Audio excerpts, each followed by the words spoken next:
54% ఆదాయం వచ్చే పరిస్థితికి వచ్చింది. అక్కడి నుంచే ఈ సమస్యలు ఇన్హరెంట్ గా మనకు ప్రారంభమైనాయి. ఇంకో పక్కన దేశ అసెట్స్ గాని ఆస్తులు గాని హైదరాబాద్ లో ఉన్నాయి. ఇంకొక పక్కన షెడ్యూల్ 9 and 10 రీఆర్గనైజేషన్ యాక్ట్ ఏదైతే పెట్టారో అవి ఇప్పుడు కూడా పరిష్కారం చేసుకోలేకపోయాం. ట్యాక్స్ రీఫండ్ దిశ కంపెనీలన్నీ హైదరాబాద్ లో పెట్టాం. రిజిస్ట్రేషన్ ఆఫీసులు హైదరాబాద్ లో ఉంటాయి, ఆపరేషన్స్ ఇక్కడ ఉంటాయి. ఒక ఉదాహరణ మీరు చూస్తే కృష్ణపట్నం పోర్ట్ ఇక్కడ ఉంటుంది, రిజిస్ట్రేషన్ ఆఫీస్ హైదరాబాద్ లో ఉంది. రిజిస్ట్రేషన్ ఆఫీస్ హైదరాబాద్ లో ఉంది కాబట్టి జనాభా ప్రకారం ఆదాయాన్ని డివైడ్ చేస్తారు. ఇలాంటి ఇన్హరెంట్ గా వచ్చిన సమస్యలు కూడా యాడ్ అయినాయి. ఫైనల్ గా దశ సర్వీస్ సెక్టర్, ఎక్కడైతే సర్వీస్ సెక్టర్ ఎక్కువ డెవలప్ అయితే, ఇండస్ట్రీ బాగా డెవలప్ అయితే ఆదాయం పెరుగుతుంది రాష్ట్రానికి. కానీ సర్వీస్ సెక్టర్ అక్కడ వెళ్ళింది, వ్యవసాయం ఇక్కడ వచ్చింది. వ్యవసాయంలో ఆదాయం తక్కువ ఉంటుంది రాష్ట్ర ప్రభుత్వానికి, ఏ ప్రభుత్వానికైనా. పక్కన మీరు ఒకసారి చూస్తే దిశ హైయర్ పాపులేషన్, లోయర్ రెవెన్యూ. 58% మన పాపులేషన్ అయితే 42% మనకు వచ్చినటువంటి 46% మనకు వచ్చినటువంటి రెవెన్యూ.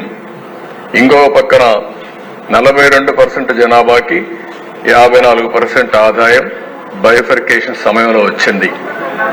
ఇంకో పక్కన దేశ per capital income 2014-15 combined Andhra Pradesh లో 95,185 రూపాయలు తలసరి ఆదాయం.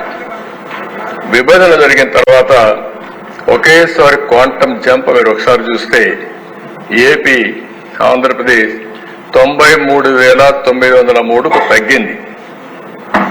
తెలంగాణ 1,24,104 రూపాయలకు పెరిగింది.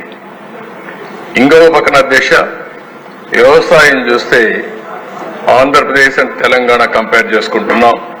2014లో 33% వ్యవసాయం ముందుంటే అది మనకు ఏదైతే ఆంధ్ర 33%కు వచ్చింది, తెలంగాణ 19%కు వచ్చింది. ఇండస్ట్రీ ఆంధ్రప్రదేశ్ 23%, తెలంగాణ 19%.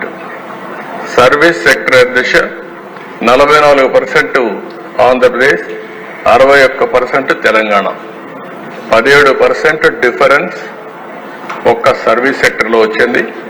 దానికి కారణం హైదరాబాద్. దీనివల్ల ఒక స్ట్రక్చర్ లోనే ఈ రాష్ట్రానికి కొన్ని ఇన్హరెంట్ సమస్యలు వచ్చాయి. అలాంటి సమస్యలతో విభజన జరిగింది. కానీ ఒక విధంగా చెప్పాలంటే రెండు తెలుగు రాష్ట్రాలే, తెలుగు జాతి ఉంది. ఒక విధంగా నాకు ఒక సాటిస్ఫాక్షన్, నేను ఆ రోజు చేసిన అభివృద్ధిని తెలంగాణ కంటిన్యూ చేస్తున్నారు ఏ ప్రభుత్వం వచ్చినా. అందువల్ల ఇబ్బందులు తగ్గాయి. మన రాష్ట్రానికి వచ్చినప్పుడు నిన్న మనం మాట్లాడుకున్న ఏమేం జరిగినాయని